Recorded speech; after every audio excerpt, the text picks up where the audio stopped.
Hello जय हिंद दोस्तों। आपका हमारे इस यूट्यूब फैमिली में स्वागत है। तो आज हम आप लोग के लिए साइंस का डे 7 सीरीज लेकर आया हूँ। पीवाईक्यू रिलेटेड है। आज इस 15 से 20 प्रश्न इसमें आपको मिलेंगे, जिसमें बहुत सारे कंसेप्ट और बहुत सारे ट्रिक का यूज होगा। जरूर देखिए और पूरा अंत तक देखिए इस वीडियो को, ठीक है। और वीडियो पसंद आए तो एक लाइक एक कमेंट जरूर कीजिए, अपने दोस्तों में जरूर शेयर कीजिए, ठीक है। चलिए स्टार्ट करते हैं। क्वेश्चन नंबर 20, निम्नलिखित में से कौन सा कार्बोहाइड्रेट नहीं देता है? तो कौन सा कार्बोहाइड्रेट नहीं देता है? तो पालक। पालक में क्या होता है? आयरन पाया जाता है, तो ये आपको कार्बोहाइड्रेट नहीं देगा। मक्खन में कार्बोहाइड्रेट होता है, चीज में कार्बोहाइड्रेट होता है, मछली में कार्बोहाइड्रेट होता है, ठीक है। और मछली के लीवर में, यकृत में कौन सा विटामिन पाया जाता है? विटामिन डी पाया जाता है, ठीक है। ये पूछता है। तो अब आप एक चीज देखिएगा, एक कार्बोहाइड्रेट टर्म है, तो कार्बोहाइड्रेट से हम आपको कुछ क्लियर करा देते हैं, ठीक है। कार्बोहाइड्रेट जो होता है, कार्बोहाइड्रेट जो होता है वो किसे कहते हैं? तो ये कार्बन, हाइड्रोजन और ऑक्सीजन का मिलकर बना हुआ पदार्थ है, जिसमें कार्बन, हाइड्रोजन और ऑक्सीजन का रेशियो 1:2:1 के अनुपात में होता है, ठीक है। तो अब हाइड्रो कार्बोहाइड्रेट जो होते हैं वो 3 प्रकार का होता है। कितने प्रकार का? 3 प्रकार का। पहला होता है मोनोहाइड्रेट, दूसरा होता है डाईहाइड्रेट और तीसरा होता है पॉलीहाइड्रेट। तो तीनों को एग्जाम्पल जो है आपको एग्जाम में पूछता है, पूछेगा इनमें से कौन सा कार्बोहाइड्रेट सबसे सरल है। तो सबसे सरल याद रखिएगा, मोनो सबसे सरल होता है। मोनो सैकराइड जो होता है सबसे सरल होता है। तो अब इसमें आपका कौन कौन सा आता है, कुछ हम ट्रिक दे देते हैं। इस ट्रिक को पॉजिटिव वे में लीजिएगा, गलत वे में नहीं लेना, सिर्फ आपके याद करने के मकसद से मैंने बनाया। तो याद रखिएगा मोनोसैकेराइड। मोनोसैकेराइड नहीं याद होता है, आज के बाद नहीं भूलिएगा। मैंने जीएफ को गाली दिया। इसमें से ध्यान से समझिएगा, मैंने जीएफ को गाली दिया। मैंने से आपका हो गया मोनोसेक्राइड, याद रखिएगा। और मैंने से पहला हो गया मैनोज। तो मैंने से तो मोनोसेक्राइड और मैंने से मैनोज। जी से आपका हो जाएगा, क्या होगा? ग्लूकोज। जी से क्या होगा? ग्लूकोज। एफ से क्या होगा? फ्रुक्टोज। को यहाँ पे आपका साइलेंट रहेगा। गाली से हो जाएगा आपको ग्लैक्टोज। तो मोनोसेक्राइड में कौन कौन आएगा? मैनोज, ग्लूकोज, फ्रक्टोज और ग्लैक्टोज। को और दिया यहाँ पर साइलेंट रहेगा। तो ट्रिक क्या हुआ? मैंने जीएफ को गाली दिया। तो मैंने सेक्राइड याद रखिएगा और मैनोज भी याद रखिएगा। जी से हो गया ग्लूकोज, एफ से हो गया फ्रुक्टोज और को साइलेंट हो गया, गाली से हो गया ग्लैक्टोज। तो ये सभी हमारे हो गए मोनोसेक्राइड, ठीक है। अब आते हैं हम किसमें? डाइसेक्राइड। डाइसेक्राइड। डाइसेक्राइड का ट्रिक है ले मासुका। ले मासुका। ले से हो गया लैक्टेज, लैक्टोज। मा से हो गया माल्टोज और सुका से हो गया सुक्रोज, सुक्रोज। तो क्या याद रखिएगा? ला मासुका। डाई में क्या याद रखिएगा? ला मासुका या ले मासुका। ले से हो गया लैक्टोज, मा से हो गया माल्टोज, सुका से हो गया सुक्रोज। तो डाइसेक्राइड का क्लियर हो गया। अगला देख लेते हैं, एक है लास्ट पॉलीसेक्राइड। पॉलीसेक्राइड। तो पॉलीसेक्राइड का एग्जांपल होगा क्या? ग्लास से हाथ कटा। ग्लास से हाथ कट गया। ग्लास से क्या हुआ? हाथ कट गया। ग्लास से हो जाएगा आपका, सॉरी ग्लास से हो जाएगा ये, ग्लास से ग्लाइकोजन। क्या होगा? ग्लाइकोजन। स से हो जाएगा स्टार्च, याद रखिएगा। स से स्टार्च। से सेलुलोज, सेलुलोज। यहाँ पर हाथ आपका कुछ नहीं रहेगा। कटा, कटा से हो जाएगा, सॉरी कटा से हो जाएगा काइटिन। कटा से काइटिन। तो याद रखिएगा, ग्लास से हाथ कटा मतलब पॉलीसेक्राइड। ग्लास से हो गया ग्लाइकोजन, स से स्टार्च बोलिए, से सेलुलोज, हाथ साइलेंट रहेगा, कटा से काइटिन। तो आपको हमने 3 ट्रिक दिया। पहला पहला ट्रिक दिया आपको मोनोसेकेराइड के लिए, मैंने, लिख लीजिएगा, मैंने जीएफ को गाली दिया, जो कि बहुत ही बुरी बात है। तो यहां पर आपका साइलेंट क्या रहेगा, को, और दिया साइलेंट रहेगा, ये कुछ नहीं है।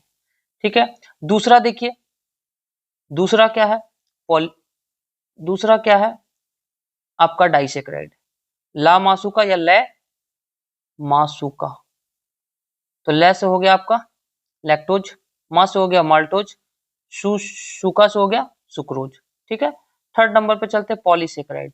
पॉलीसेक्राइड में क्या हुआ ना, बहुत सारा था तो क्या हुआ, ग्लास से हाथे कट गया उसका, ग्लास से हाथ कटा, ग्लास से हाथ कटा, तो ग्लास से क्या हो जाएगा, ग्लाइकोजन, स से हो जाएगा स्टार्च, से हो जाएगा सेलुलोज, हाथ आपका साइलेंट है, कटा से हो जाएगा काइटिन। तो याद रखिएगा, पकड़ा जाएगा एग्जाम में, गलत नहीं होगा आज के बाद। ठीक है, चलिए मिलते हैं नेक्स्ट क्वेश्चन से। क्वेश्चन नंबर 28, धारावाहक तार कैसा होता है। तो ये हमारा न्यूट्रल होता है। क्यों न्यूट्रल होता है, कि मान लीजिए जब आपका किसी भी वायर में कनेक्शन नहीं है, किसी भी वायर में कनेक्शन नहीं है, तो ये कैसा होगा, ये आपका न्यूट्रल होगा, क्योंकि जैसे ही करंट फ्लो होगा तो करंट फ्लो होने से इसमें विद्युत धारा प्रवाहित होने लगेगी। इसीलिए यहाँ पर अभी ये धारावाहक तार एक नॉर्मल तार है जो हमारा न्यूट्रल में है। ठीक है, क्वेश्चन नंबर 28 कंप्लीट हो गया। 41 बहुत अच्छा क्वेश्चन है। मानव शरीर में सबसे प्रचुर मात्रा में कौन सा तत्व पाया था। तो मानव शरीर में सबसे ज्यादा मात्रा में पाया था ऑक्सीजन, कितना परसेंट, 65%। दूसरे नंबर पे पूछेगा आपको क्या पाया था, तो कार्बन कितना परसेंट, 18%। थर्ड नंबर पे क्या पाया था मानव शरीर में, तो हाइड्रोजन कितना परसेंट, 10%। तीन याद रखिएगा, नाइट्रोजन इसके बाद 3.3%। सबसे ज्यादा शरीर में ऑक्सीजन, कार्बन, हाइड्रोजन, याद रहेगा। अगला आपसे अगर पूछता है कि वायुमंडल में सर्वाधिक मात्रा में क्या पाया जाता है, तो यह पृथ्वी पर बोलेगा। इसका हम ट्रिक याद रखे हैं, ऑक्सी एल्लो कैसो पोमे, ये ट्रिक है पूरा लाइन से, पोमे। तो ऑक्सी से हो गया ऑक्सीजन वायुमंडल में, सॉरी पृथ्वी पर 46.6%। ऑक्स से हो गया, सी से सिलिकॉन, सिलिकॉन कितना हो गया 27.7। तो oxy clear. Oxy yellow aluminium 8%, yellow लोहा 5%, एल्लो कैसो तो कैल्शियम, सोडियम, कैसो पोमे पोटेशियम, मैग्नीशियम। तो ये ऑक्सी एल्लो कैसो पोमे याद रखिएगा। पृथ्वी पर पाया जाता है सर्वाधिक मात्रा में तत्व कौन सा, तो ऑक्सीजन। लेकिन हमारे शरीर में ये बोलेगा तो ऑक्सीजन, लेकिन पृथ्वी पर दूसरे नंबर पर सिलिकॉन पाया जाता है, और हमारे शरीर में दूसरे नंबर पर कार्बन है जो 18% पाया जाता है। ठीक है, इतना क्वेश्चन याद रखिएगा इससे। 42 नंबर, ऊनी कपड़े सूती वस्त्र की अपेक्षा अधिक गर्म होते हैं, क्योंकि ये ताप के अच्छे और रोधक होते हैं। क्यों, क्योंकि देखते हैं हम लोग गर्मियों में क्या कहा जाता है कि सूती वस्त्र पहनिए या सफेद रंग के कपड़ा पहनिए, क्योंकि सफेद रंग क्या करता है, प्रकाश की किरण को परावर्तित कर देता है, और काला रंग क्या करता है, अवशोषित कर लेता है। इसीलिए देखिएगा कि जो काली त्वचा के लोग हैं, गोरी त्वचा के वाले जो लोग हैं, उनकी तुलना में देखिए गर्मी उनको बहुत ज्यादा महसूस होगा, सर्दी उनको बहुत ज्यादा महसूस होगा, पसीना उनको बहुत ज्यादा चलेगा। तो यही कारण है। ठीक है, क्वेश्चन नंबर 43 देखिए, आज आप लोग ये डाउट भी पूछ रहे थे कि दो समांतर दर्पण के बीच कितने प्रतिबिंब देखे जा सकते हैं। तो इसका हमने आपको वहां पे भी बताया था कि जब भी आपको बोले कि दो समांतर के बीच में अगर आपको प्रतिबिंब की संख्या निकालनी है तो कुछ नहीं करना है, 360 डिग्री बाई एंगल जो देगा वो आपको रख लेना है। लेकिन यदि सम आता है प्रतिबिंब तो -1 करेंगे, और विषम आता है तो वही आंसर हो जाएगा। तो अब हम आपसे पूछें कि 9 प्रतिबिंब प्राप्त करना है, क्या कितना प्रतिबिंब प्राप्त करना है, 9 प्रतिबिंब प्राप्त करना है। या फिर हम बोले कि 36 डिग्री समांतर पर रखा गया तो कितने प्रतिबिंब प्राप्त होंगे, तो 360 डिग्री बटा 36, क्योंकि थीटा कितना हो गया 10, 10 सम है कि विषम, तो 10 हमारा है सम, तो सम जब भी आएगा तो इसे -1 कर देंगे, मतलब 9 प्रतिबिंब प्राप्त होगा। तो दो समांतर दर्पण के बीच में कितने प्रतिबिंब देखे जा सकते हैं। तो अब आप हमको बताइए, दो समांतर दर्पण है तो दो समांतर दर्पण के बीच कितना एंगल बनेगा, खुद सोचिए, 0 डिग्री बनेगा। दो समांतर दर्पण है उनके बीच में एंगल कोण कितना बनेगा, 0 डिग्री। तो 360 अपॉन 0, किसी भी चीज को 0 से डिवाइड करें तो क्या होगा, अनंत। तो जब भी दो समानांतर दर्पण के बीच प्रतिबिंब पूछेगा कितना बनेगा, तो अनंत बनेगा। लेकिन अगर आपको बोल दे कि 9 प्रतिबिंब प्राप्त करना है, तो अब आप खुद देखिए, फॉर्मूला हमने क्या दिया, 360 डिग्री बाई थीटा, अगर 9 है इसको -1 इज इक्वल टू 9, उधर चला गया तो 10, तो 360 डिग्री बाई थीटा बराबर 10 हो गया, माइनस था उधर चला गया, 10 नीचे आ जाएगा तो 360 डिग्री बाई 10 मतलब कितना, 36 डिग्री आंसर हो जाएगा। आप ऑप्शन से भी पकड़ सकते हैं। मान लीजिए आपका ऑप्शन पहला रहेगा 36 डिग्री, दूसरा रहेगा 45 डिग्री, तो आप क्या कीजिएगा, 360 बटा 36 मतलब 10 डिग्री आया, सॉरी 10 प्रतिबिंब आया, तो 10 सम है तो -1 कर देंगे, 9 प्रतिबिंब हो जाएगा। तो बाई ऑप्शन आप ऐसे कर सकते हैं। जब किसी भी उदासीन धातु के गोले को धनात्मक रूप से आवेशित कांच की छड़ के संपर्क में रखा जाता है तो गोला क्या होता है, ये अपना प्रोटॉन को क्या करता है, गवा देता है। प्रोटॉन को क्या करता है, ये अपना गवा देता है, लॉस कर देता है।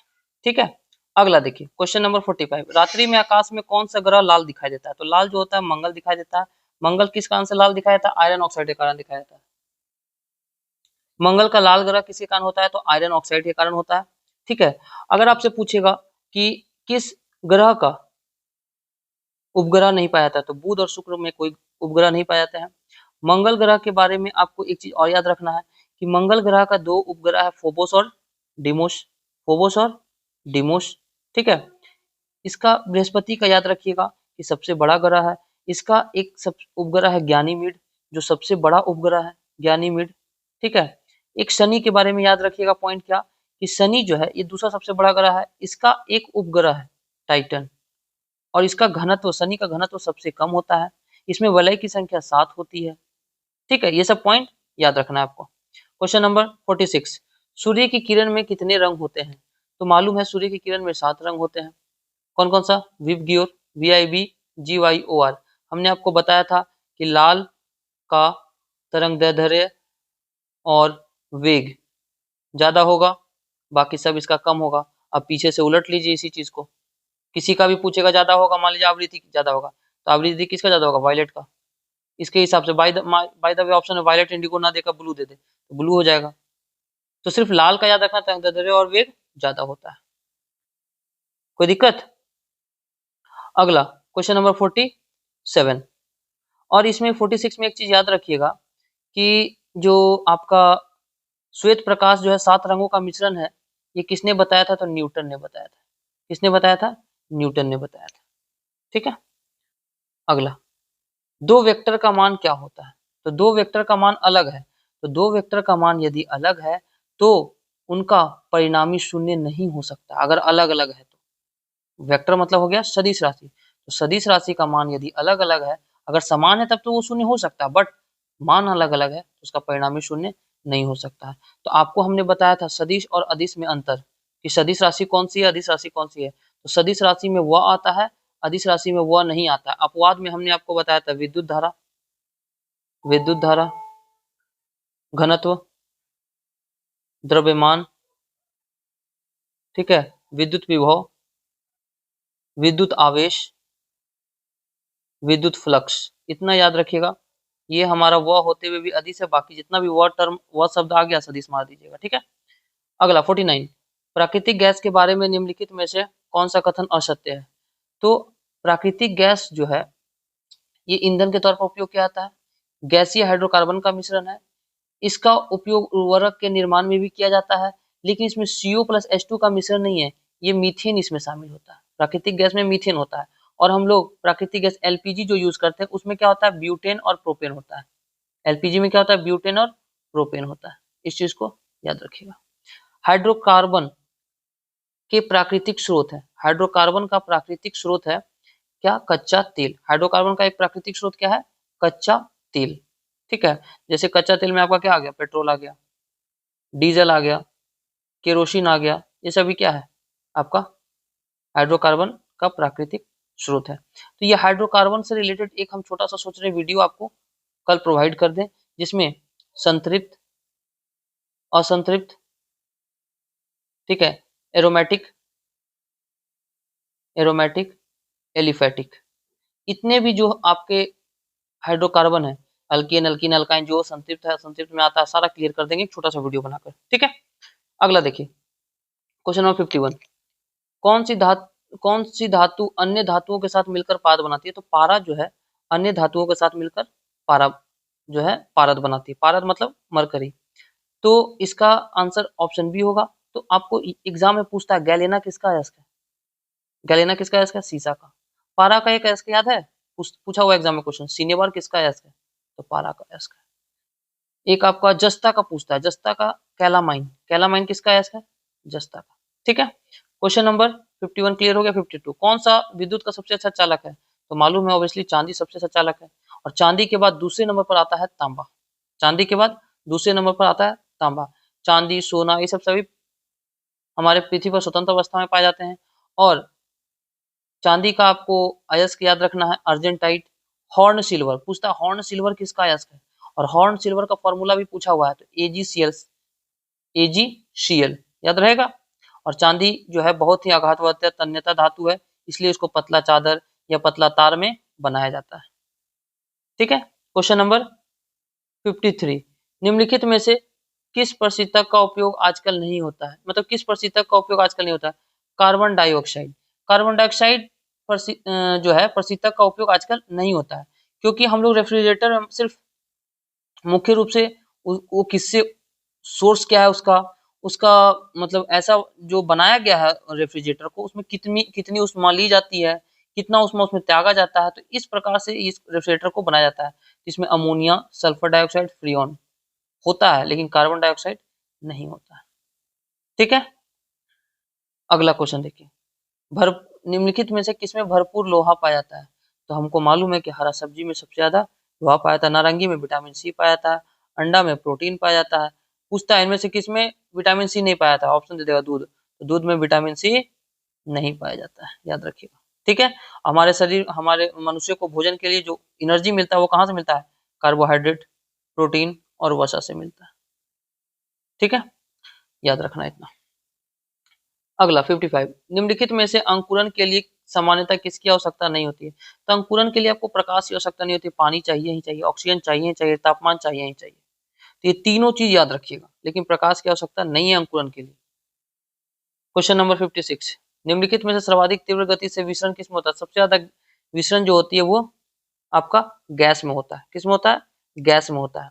तो विसरण का आपको एग्जाम्पल 2-3 याद रखना। पहला पूछेगा जड़ों के द्वारा जल का अवशोषण, जड़ों के द्वारा जल का अवशोषण, अवशोषण किसके माध्यम से होता है? तो विसरण के माध्यम से। पौधे में वाष्पोत्सर्जन की क्रिया, पौधे में वाष्पोत्सर्जन, वाष्पोत्सर्जन की क्रिया किस माध्यम से होती है? तो विसरण माध्यम से। और एक पूछेगा जो हम लोग को फूल है पुष्प, वो बहुत ही अच्छा सुगंध देता है, खुशबूदार, तो ये किस कारण से? यही विसरण के कारण वो फैल जाता है। आई बात समझ में? अगला, ठोस CO2 कार्बन डाइऑक्साइड को कहते हैं शुष्क बर्फ। CO2 का फॉर्मूला होता है CO2 CO। इसका अनुभार एग्जाम में एक बार पूछा हुआ है। तो आपको मालूम है CO2 में किस क्या है? कार्बन, कार्बन का एटॉमिक नंबर कितना था? 12। ऑक्सीजन का एटॉमिक नंबर कितना होता है? 16। तो 16 और 2 ऑक्सीजन है, O2 है ना, तो 16 दूनी 32, 32 14 32 12 44 U इसका आणविक भार होता है, याद रखिएगा। क्वेश्चन नंबर 58, आंख के मायोपिक दृष्टि में निम्नलिखित में से आंख के मायोपिक दृष्टि अल्प दृष्टि, मतलब मायोपिक मतलब क्या हो गया? मायोपिया जिसको बोलते हैं निकट दृष्टि दोष। मायोपिया मतलब निकट दृष्टि दोष। तो निकट दृष्टि दोष में निकट का वस्तु दिखेगा, निकट का वस्तु दिखेगा, लेकिन दूर का वस्तु नहीं दिखता है।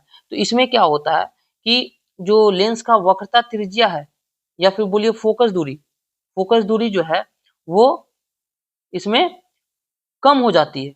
फोकस दूरी क्या होता है? कम हो जाती है, जिस कारण से जो हमारा आंख का जो रेटिना है वो रेटिना पर प्रतिबिंब नहीं बनता है, रेटिना के कहाँ बनता है? आगे बन जाता है, ठीक है। और इसको दूर करने के लिए, मायोपिया मतलब निकट दृष्टि दोष को दूर करने के लिए हम लोग अवतल लेंस का उपयोग करते हैं। पूछेगा निकट दृष्टि दोष में किस लेंस का उपयोग करते हैं? अवतल। लेकिन अगर बोलेगा हाइपरमेट्रोपिया मतलब दूर दृष्टि दोष के लिए हम लोग उत्तल लेंस का उपयोग करते हैं। किसके लिए? उत्तल लेंस का उपयोग करते हैं।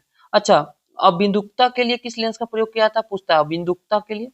अगर अबिंदुकता हो जाएगा तो वहां पे बेलनाकार लेंस उपयोग करते हैं। किसका? बेलनाकार। और एक और पूछता है ये जरा दृष्टि दोष, जरा दृष्टि दोष, जरा दृष्टि दोष में हम लोग बाइफोक्सी या द्विफोक्सी लेंस का उपयोग करते हैं। तो आपका आज का क्वेश्चन जो था पीवाईक्यू में इतना ही था साइंस का, इसीलिए कुछ क्वेश्चन आज कम लगे होंगे, लेकिन कोशिश कीजिएगा जरूर देखने का इसको। और आप लोगों के लिए हम बहुत जल्द अल्केन एल्कीन एल्काइन वाला जो छोटा सा टॉपिक है जो कंफ्यूजन करता है आपके सामने लाऊंगा। ठीक है, चलिए मिलते हैं तब तक के लिए नेक्स्ट वीडियो में। जय हिंद, थैंक यू।